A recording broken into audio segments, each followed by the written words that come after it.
on, guys? So today I want to talk to you guys about some supplements. Now there's this company out in Canada called CanadianProtein.com. So I decided to go ahead and get myself some. So I'm going to teach you guys a walkthrough of what I bought, a little bit of unboxing, a little bit of sampling, a little bit of reviewing, show you what it's all about. It's a great company based on their price, but we'll see how it tastes. And based on what they claim, their stuff is actually supposed to be pretty good. But the thing is, because protein powders and supplements aren't regulated, it's hard to say if I'm actually getting what I'm getting. So based on that, it doesn't make sense to me to spend $70, $80 on protein when there's no guarantee that I'm actually getting all that protein. So for the value that I'm paying, it ended up costing me 40 bucks, 50 bucks for 4 pounds of protein powder. One is milk chocolate, one is unflavored, and unflavored come with flavor sample packs. So essentially these packs, I got cookies and cream and chocolate peanut butter. So what you're going to do is you're going to add a teaspoon of your desired to get your desired consistency, and you have it as is. God, I'm looking really tired today. What the hell? Oof. It's like I haven't slept in days, but I actually just got up. Maybe that's why. So, anyways, what you're going to do, or what you guys will see me do, rather, is I'm going to add a teaspoon of each of these flavor packs to the unflavored, the milk chocolate. I'm just going to drink it as is, and we'll see how they taste. All right, let's get at it. I already got them taken out of the box. Right here we've got cookies and cream flavor pack. So it's got the brand label on it, or brand name on it, flavor pack, cookies and cream. It's got the ingredients, focus, come on. There you go. So it is sweetened with sucralose, and it does have xanthan gum. Xanthan gum is more or less just going to be a thickening agent for it. But it doesn't really say what's really in it. The natural and artificial flavors is kind of bland. It doesn't really tell you what it is. And then sucralose is just an artificial sweetener, not really bad for you, but some people don't really like it. And as you can see, it says recommended directions, add a quarter teaspoon at a time until your desired taste is reached. And it's going to be the exact same with the chocolate peanut butter. The ingredients are pretty much ballpark the same. It's got cocoa, peanut flour, and then the exact same ingredients. And what comes in the big tub here is the unflavored stuff. So right here is the unflavored protein powder. I'll give you the macros on that in a second.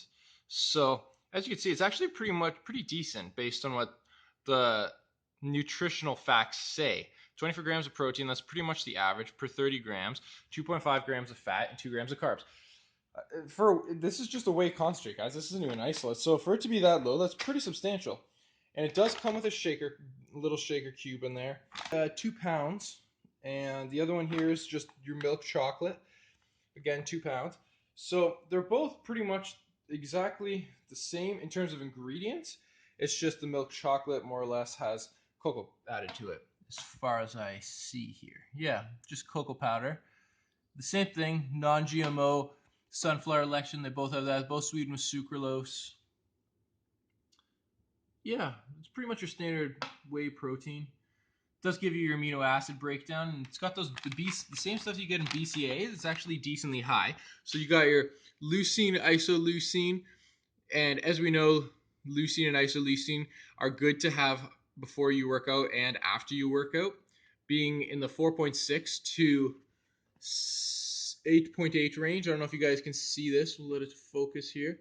There you go. So its macros are actually the amino acid profile is actually pretty good per 100 grams. But the thing is, what they're saying here is per 100 grams, you're getting all that. So when you break that down per scoop, it's more or less a quarter of that. So it's not exactly that high. But again, for a protein powder, it's decent. So you may want to add your amino acids post-workout. I have stopped taking branched chain amino acids because I've noticed that there isn't much of a difference. Anyways, let's get down to sampling these. Start with putting the flavor packs in. So it says quarter of a teaspoon each one. So that's roughly a quarter of a teaspoon. This is the cookies and cream. And then we're going to do the same thing with the chocolate peanut butter. It's a little bit thicker than it recommends. The only thing that I don't like here is they don't come with their own little measuring, their own little teaspoon. It's not exactly a huge deal, but it does make a difference in the long run. Because now I've added extra work here. I've added extra stuff that I gotta clean. But whatever. Sometimes you just gotta put up with it, guys. All right, guys. So we're going to sample this milk chocolate here. Just got it right open. It tastes pretty much like milk chocolate. You know those Cadbury, like Nestle Quick type things we used to have when we were kids? It kind of tastes like that, except without all the added extra sugar where your taste buds are going all over the top. The one thing I do complain about though is the sucralose. Some people don't really like sucralose. I don't really mind the aftertaste, but I prefer not to have it. So based on that, I would give this an 8 out of 10.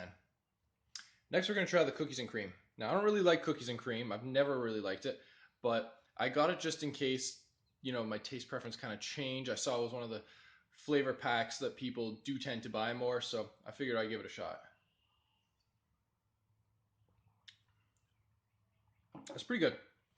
A lot like other cookies and cream brands out there on the market. So if you like cookies and cream, you'll pretty much like this. I'm going to give it a 7 out of 10. I'm going to try and stay as unbiased as I can, but I don't really like cookies and cream. So for me, that's a deciding factor. I don't know why I got it then, because a lot of you are probably thinking, what the hell's wrong with this kid? But hey, I thought I'd give it a shot. So being unbiased here, it does taste like cookies and cream. It tastes pretty much exactly what you taste, just I don't like cookies and cream. It blends well, mixes well, does exactly what they say, add a quarter teaspoon at a time. So that's exactly what I added. I put a half a scoop in, or a half a scoop of the unflavored stuff. So that quarter teaspoon worked out mint. Probably if I add a full scoop, I'm gonna go and add a little bit more, maybe half a teaspoon. Next, we're gonna try this chocolate peanut butter right here. Now that one didn't blend as well in the cup. Maybe I just didn't stir it hard enough. Who knows? Let's take a look.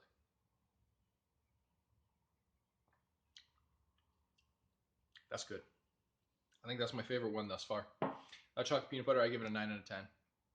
I like the way that you can actually taste the peanut butter, but it's not overwhelming. You can taste the chocolate. I've had Syntha 6 before, and their chocolate peanut butter is pretty good too, but I've noticed that you get an added benefit of a lot of carbs. It's like roughly 14 to 15 grams of carbs. I guess post-workout, that's not exactly a big deal, but if there's 15 grams of carbs, where's your protein source coming from? Is it coming from actual protein then, or is it coming from protein derivative sources, such as where the carbohydrates are coming from to get it that high in carbs? So it makes you wonder, guys.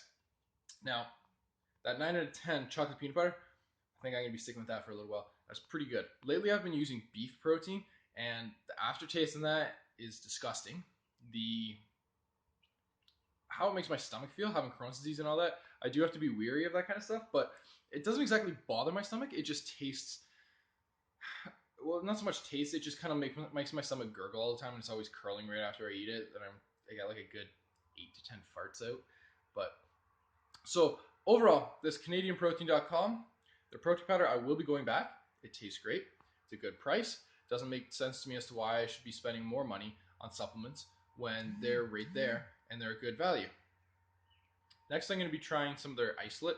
I don't usually buy an isolate protein, but for the purpose of seeing what their macros are and how it tastes in comparison to other stuff, I will give it a shot. Now, that's it, guys. Stay strong. Let me know what you think.